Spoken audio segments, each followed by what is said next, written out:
ರಾಜ್ಯ ಸರ್ಕಾರದ ಮಹತ್ವಾಕಾಂಕ್ಷೆಯ ಯೋಜನೆಗಳಲ್ಲಿ ಒಂದಾದಂತಹ ಶಕ್ತಿ ಯೋಜನೆ ಜಾರಿಯಾದಂಥ ನಂತರ ದೇಗುಲಗಳಿಗೆ ಮಹಿಳೆಯರು ತಂಡೋಪತಂಡವಾಗಿ ಭೇಟಿ ನೀಡುತ್ತಿದ್ದಾರೆ.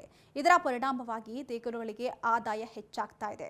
ಆದರೆ ರಾಜಧಾನಿ ಬೆಂಗಳೂರಿನ ದೇವಾಲಯಗಳ ಆದಾಯ ಗಣನೀಯವಾಗಿ ಕುಸಿತ ಕಂಡಿದೆ.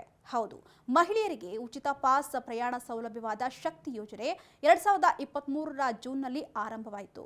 ಈ ಯೋಜನೆ ಜಾರಿಗೆ ಬಂದಿದ್ದೇ ತಡ ಮಹಿಳೆಯರು ತಂಡೋಪತಂಡವಾಗಿ ರಾಜ್ಯದ ಪ್ರತಿಷ್ಠಿತ ದೇವಾಲಯಗಳಿಗೆ ಹೋಗ್ತಾ ಇದ್ರು. ಹೀಗಾಗಿ ಆ ವರ್ಷ ರಾಜ್ಯದ ದೇವಾಲಯಗಳ ಆದಾಯ ಗಣನೀಯ ಪ್ರಮಾಣದಲ್ಲಿ ಏರಿಕೆ ಕಂಡಿತ್ತು.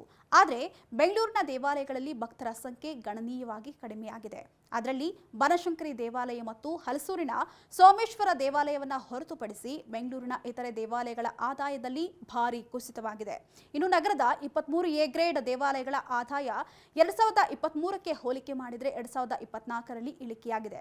ಇನ್ನು ಬೆಂಗಳೂರಿನ ಅತಿ ಶ್ರೀಮಂತ ದೇವಾಲಯವಾದ ಬನಶಂಕರಿ ದೇವಾಲಯ ಮತ್ತು ಪುರಾತನವಾದ ಹಲಸೂರಿನ ಶ್ರೀ ಸೋಮೇಶ್ವರ ದೇವಸ್ಥಾನ ಹೊರತುಪಡಿಸಿ ಇತರೆ ದೇವಾಲಯಗಳ ಆದಾಯದಲ್ಲಿ 20% ಇಳಿಕೆಯಾಗಿದೆ ಅಂತ ಮುಜರಾಯಿ ಇಲಾಖೆಯೇ ಮಾಹಿತಿಯನ್ನ ನೀಡಿದೆ.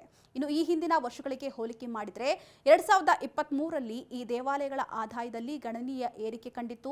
ಶಕ್ತಿ ಯೋಜನೆಯ ಆರಂಭದಲ್ಲಿಯೇ ರಾಜ್ಯದ ಎಲ್ಲಾ ದೇವಸ್ಥಾನಗಳಿಗೂ ಕೂಡ ಭಕ್ತರು ಹೆಚ್ಚಿನ ಸಂಖ್ಯೆಯಲ್ಲಿ ಆಗಮಿಸ್ತಾ ಇದ್ರು. ಆ ವೇಳೆ ಬೆಂಗಳೂರಿನ ದೇವಾಲಯಗಳಿಗೂ ಕೂಡ ಭಕ್ತರು ಹೆಚ್ಚಿನ ಸಂಖ್ಯೆಯಲ್ಲಿ ಆಗಮಿಸ್ತಾ ಇದ್ರು. ಹೀಗಾಗಿ ಆದಾಯ ದ್ವಿಗುಣವಾಗಿ ಹೋಗಿತ್ತು. ಆದರೆ ಕಳೆದ ಒಂದು ವರ್ಷದಿಂದ ಬೆಂಗಳೂರಿನ ದೇವಸ್ಥಾನಗಳಿಗೆ ಬರುವಂತಹ ಭಕ್ತಾದಿಗಳ ಸಂಖ್ಯೆ ಕಡಿಮೆಯಾಗಿದ್ದು ಆದಾಯವೂ ಕೂಡ ಕುಸಿತವಾಗಿದೆ.